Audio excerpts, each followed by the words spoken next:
Bonjour à tous, bienvenue dans ce mini tuto dans lequel on va essayer de répondre à Elodie. Elodie qui nous posait une question sur le groupe Facebook. Alors le groupe Facebook, évidemment, vous trouvez l'URL dans la description de cette vidéo si vous voulez nous rejoindre. Et du coup, Elodie a une typo et un problème de typo qui fait que sa police d'écriture fonctionne très très bien sur PC. Mais dès qu'elle passe sur un smartphone, la typo ne fonctionne plus correctement. Du coup, je me suis dit que j'allais te faire une petite vidéo rapide, Elodie, pour te montrer deux choses. La première, c'est comment on gère les Google Fonts qui sont ultra web compatibles. Et la deuxième, c'est comment on peut modifier sa boutique pour faire apparaître ou disparaître des choses selon si on est sur mobile ou pas. Et sur smartphone ou pas. Donc pour ce faire, évidemment, on va utiliser notre boutique Shopify. Donc on va dans la partie admin, online store. J'ai créé au préalable un duplicata de mon template, évidemment, pour protéger mon site qui est en ligne. Donc ça, je le répète tout le temps, c'est impératif. Donc là, je vais ouvrir une preview pour voir ce qu'on fait. Je peux rester sur la page d'accueil puisqu'on va modifier la typo du site en entier. Et évidemment, je vais aller dans la partie Edit Code, donc Action Edit Code, pour pouvoir faire des modifications. Donc là, comme on va modifier la typo, elle va toucher l'entier de tout le site de la boutique. Donc du coup, on va travailler sur le thème qui se trouve dans Layout, qui est le template global, et on va travailler évidemment avec les CSS qui sont dans les assets. Donc là, le fichier CSS, on va aller tout en bas du fichier CSS, et je vais créer un petit commentaire ici, ajout Antoine, pour qu'on sache et qu'on comprenne bien que tout ce qui se trouve ensuite après ce commentaire, c'est moi qui l'ai ajouté. Donc voilà, on va utiliser pardon, également Google Font. Donc là, je vais taper Google Font en recherche sur Google. En résultat, on me propose évidemment le site de Google Font. Et ici, vous retrouvez plus de 800 familles de fontes, donc plus de 800 fontes typo qui sont disponibles pour vos boutiques, etc. gratuitement. Donc je vais prendre, je vais pas m'embêter, je vais en prendre une au hasard. Tiens, je vais prendre la Limelight. Voilà, donc la Limelight, quand vous avez cliqué dessus, vous arrivez dans sa page de description et d'utilisation. Et si vous voulez pouvoir l'utiliser, il suffit de l'ajouter, donc vous faites plus, donc Select this font. Elle apparaît ici dans votre sélection, et quand vous cliquez sur le bloc de sélection, vous avez deux choses. En premier, c'est le lien qu'il va falloir ajouter dans la boutique pour faire l'appel de cette fonte Limelight. Et la deuxième chose, c'est la ligne spécifique pour le CSS, pour l'appel de cette typo et pour l'ajout de cette typo dans votre boutique. Donc en gros, je vais récupérer d'abord l'URL pour appeler la fonte, que je vais aller coller dans mon theme.liquid dans le header. Donc le header, c'est la balise head de mon site. Je sais qu'elle s'ouvre ici. Donc du coup, si je clique une fois sur le head, ça se met en orange, vous voyez. Si je descends, en orange, j'aurai la fin. Donc je vais le mettre à la toute fin. Voilà, ici je vais rajouter un petit commentaire. Voilà. Antoine, je vais y arriver à écrire mon prénom, peut-être pas. Ajout de la typo slash font Google Limelight, je crois que ça s'appelle. Je ferme mon commentaire et je rajoute un autre commentaire pour dire où s'arrêtent mes modifications comme à chaque fois. Voilà, donc ici je vais faire le CTRL-V, donc le coller de mon appel de la fonte. Donc en gros, j'appelle un lien en URL référence qui est Google API font et qui s'appelle family égale Limelight. Donc c'est la fameuse typo que je viens de choisir là au hasard. Et du coup, une fois que j'ai copié cette ligne-là, j'enregistre, voilà. Et si je vais dans ma boutique, si je fais un CTRL F5, j'affiche mon code source, donc clic droit, afficher le code source de la page ou CTRL U. Si je fais une recherche avec CTRL F sur Limelight, ici je vois Antoine ajoute la typo font Google Limelight et je vois bien l'appel et je peux suivre le lien. Donc on voit que le lien fonctionne bien et que la CSS a été prise en compte.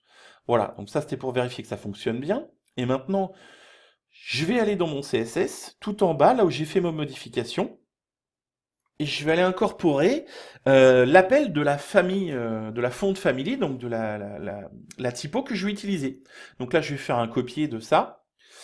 Et dans ma feuille de style, dans mon fichier CSS, ici, je vais déclarer que en gros, si mon écran fait moins de 480 pixels, qui est la taille d'écran pour les smartphones, je vais changer la font family du site pour indiquer la nouvelle. Donc on va le faire, tout simplement, j'utilise la fonction média, screen, and ici ma valeur de définition. Et ici, ce qui va se passer, bah, c'est ici les modifs en gros. Donc ici les modifs. Je vais le faire, hein, ça va être plus simple. Donc en gros, screen est en dessous, donc max width, je vais y arriver, hein. Le mec bégaye complètement, c'est terrible. On a dit 480 pixels qui est le format régulier des smartphones. Donc en gros, je vais essayer de faire un peu plus simple. En media screen, je vais définir la valeur max width, donc maximum width, qui veut dire en anglais largeur, donc largeur maximum 480 pixels.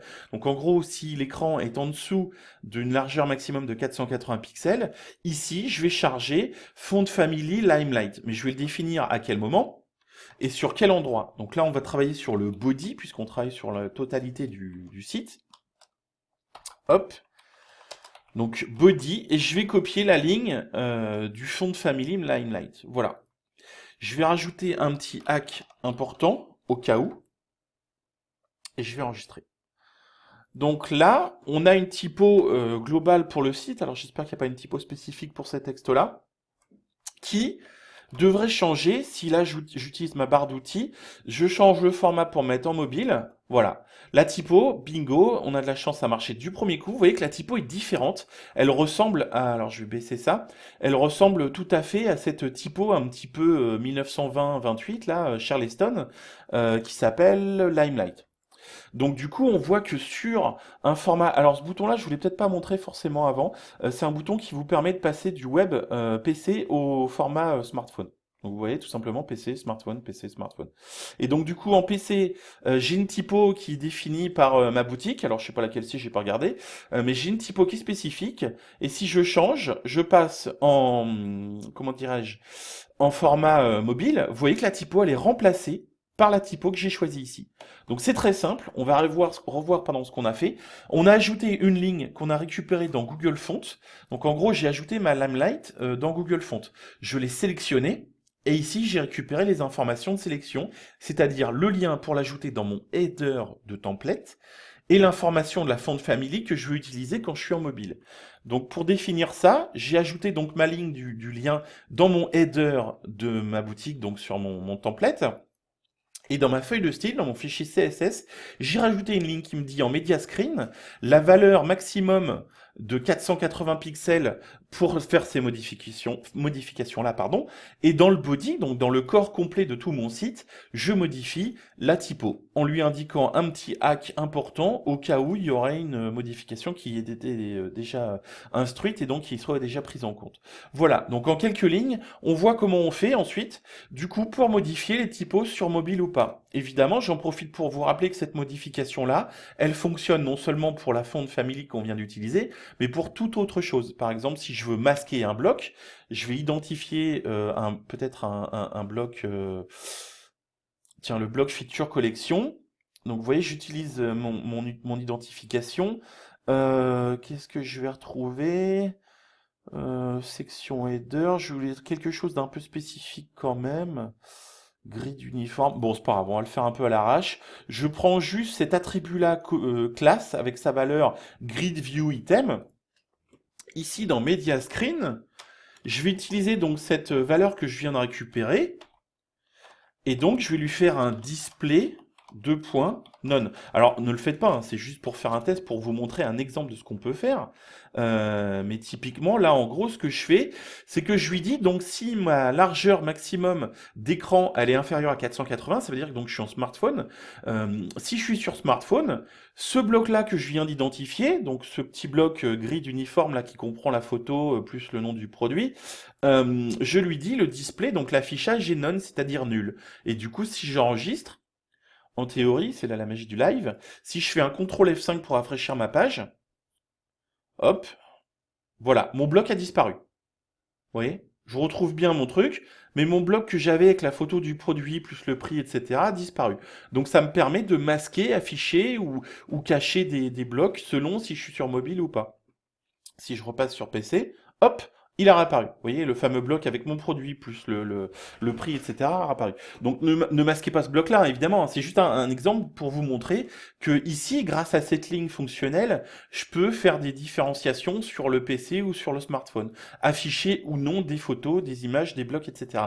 Ce qui est hyper utile quand vous faites des grandes bannières, mais on le reverra peut-être dans une autre vidéo, quand vous faites des très grandes bannières avec des images qui se chargent beaucoup plus facilement sur PC puisqu'on sait qu'on est sur Wi-Fi. Quand on est sur mobile, ça peut alourdir un petit peu le temps de chargement de la page. Donc les grosses images, les grandes bannières, grâce à cette ligne de code, du coup, je peux les modifier et les faire disparaître, ce qui fait qu'elles ne se chargent pas et votre site s'affiche plus facilement et plus rapidement sur le mobile. Voilà, bah, j'espère que cette petite vidéo vous aura aidé. Elodie, je suis sûr que tu vas être contente et que ça va pouvoir te résoudre ton problème. Et puis du coup, je vous remercie de l'avoir visionné. Je vous invite à mettre un petit pouce si ça vous a plu. À bientôt!